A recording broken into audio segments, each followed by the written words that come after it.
My name is Sophia Carter, and this is the story of how betrayal pushed me to build something stronger than I ever imagined. I was 25 when I joined Blake & Company, a mid-sized consultancy firm that specialized in logistics and operations. At the time, I was young, ambitious, and perhaps a little naive. I believed that in business, hard work spoke louder than anything else.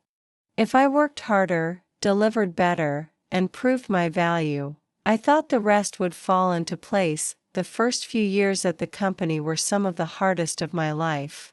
I spent long nights in the office, sometimes surviving on vending machine coffee and adrenaline. My friends would go out for dinners and parties, but I was at my desk, perfecting proposals and building client presentations. I wasn't bitter about it. I wanted to prove myself, not just as a young professional, but as a woman in a male-dominated industry. Many of my colleagues underestimated me at first.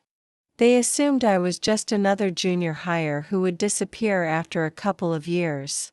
I let them believe that while quietly outworking every single one of them, slowly, my efforts started paying off. Clients noticed me. They appreciated that I listened to them, that I solved problems without ego, and that I delivered results faster than they expected. Within 3 years, I had built a reputation strong enough that clients began asking for me directly. Senior partners praised my work, my colleagues started seeking my input, and my reports were often circulated at board level. For a young strategist, it felt like everything I had dreamed of was finally within reach, but in the corporate world, success is rarely celebrated without consequences. The more recognition I received, the more I noticed the subtle hostility of Adrian Blake, the CEO. To the outside world, Adrian was a star, polished, articulate, and charismatic. He gave confident speeches at conferences and smiled for glossy magazine covers. Inside the company, though, he was different. Controlling. Insecure. Eager to be the smartest person in the room, yet threatened by anyone who dared to outshine him. At first, I didn't pay much attention. I thought it was just my imagination when he interrupted me in meetings or glossed over my contributions. But then the signs grew clearer. Projects I had designed were suddenly presented as team efforts led by Adrian. My name began disappearing from official documents, even when I had been the one leading the work. And then came the day when I realized the depth of his betrayal. I had been working for months on a groundbreaking supply chain optimization system. It wasn't just another report or analysis, it was an entire model that could transform the way our clients operated, saving millions in costs.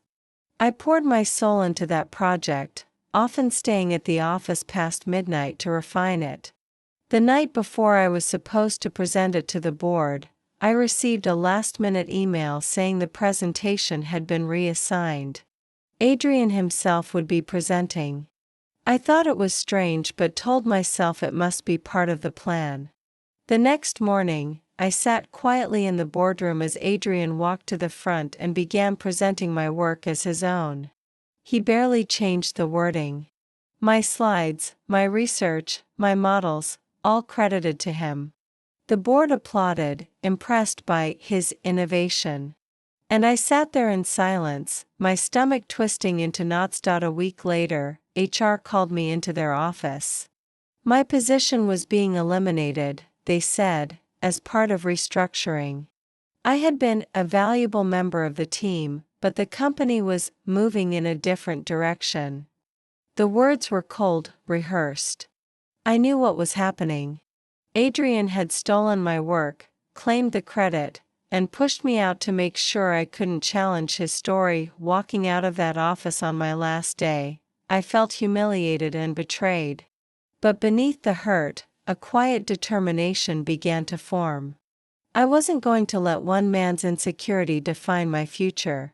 If Adrian thought firing me would silence me, he was wrong. He had lit a fire inside me that he couldn't extinguish, the first few months after leaving were difficult. I had no income, no office, no team, just an idea and a burning need to prove myself. I started small, offering consulting services to smaller businesses that couldn't afford large firms like Blake and Company. The money wasn't much, but it allowed me to survive and build connections. More importantly, it gave me the space to think about what I truly wanted. During coffee meetings with former colleagues, I began hearing stories. People were tired of Adrian's arrogance, his habit of taking credit for others' work, and his ruthless leadership style. Some were already planning their exit. I didn't have to persuade them to dislike him, he had already done that himself. I simply listened and painted a picture of what leadership could be like under someone who valued people as much as profits. At the same time, I reached out to clients I had worked with before. Many remembered me fondly. They weren't loyal to Blake and Company. They were loyal to the results I had delivered. Slowly, they began giving me small projects, then bigger contracts. One by one, they shifted away from Adrian's company and toward me, and then came the twist Adrian never saw coming. When he stole my supply chain optimization system, he thought he had taken everything. But I had deliberately left out a crucial algorithm from the final version. Without it, the system looked impressive at first but couldn't sustain itself long term. Within months, cracks began to appear. Predictions failed. Clients grew frustrated. Deadlines slipped, and the system started costing money instead of saving it. Adrian scrambled to fix it, but he couldn't, because the missing piece was known only to me. With that secret, I launched my own company, Nova Strategies. Using the complete system, polished and perfected, we delivered results Adrian's firm could only dream of. Our solutions were more accurate, more reliable, and far more cost-effective. Clients noticed immediately. Within the first year, several major accounts shifted to us. Within 2 years, Nova was being talked about as the future of the industry. Meanwhile, Blake and Company was crumbling. Employees began leaving, frustrated with Adrian's leadership, and many joined me. Investors grew restless as profits shrank. The board demanded answers Adrian couldn't give. His reputation, once untouchable, began to unravel. The most unforgettable moment came at a major industry conference. Nova Strategies had just secured a $200 million partnership with a global logistics leader. I was on stage, speaking to an audience of thousands, with cameras and reporters capturing every word. After my talk, I stepped down from the stage to a crowd of investors and journalists eager to speak with me. And then, out of the corner of my eye, I saw him. Adrian. Standing alone near the back of the hall, no one paying him any attention. His suit, once perfectly pressed, looked slightly wrinkled. His smile was gone, replaced with the hollow look of a man who knew he had lost. Our eyes met for a moment. No words were exchanged, but none were needed. He knew. He knew I had beaten him. He knew that the empire he built on lies had collapsed, while the woman he tried to destroy had risen higher than he ever imagined.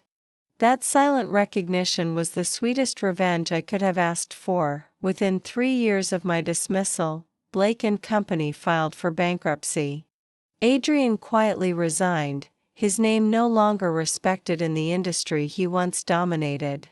Meanwhile, Nova Strategies expanded internationally, attracting top talent and signing contracts that dwarfed Blake and Company's peak. What had begun as betrayal had transformed into opportunity. Today, when I look back, I realize something important. True revenge isn't about shouting, fighting, or tearing someone down publicly. It's about proving, through results, that the person who tried to break you only made you stronger. Adrian thought firing me would end my career.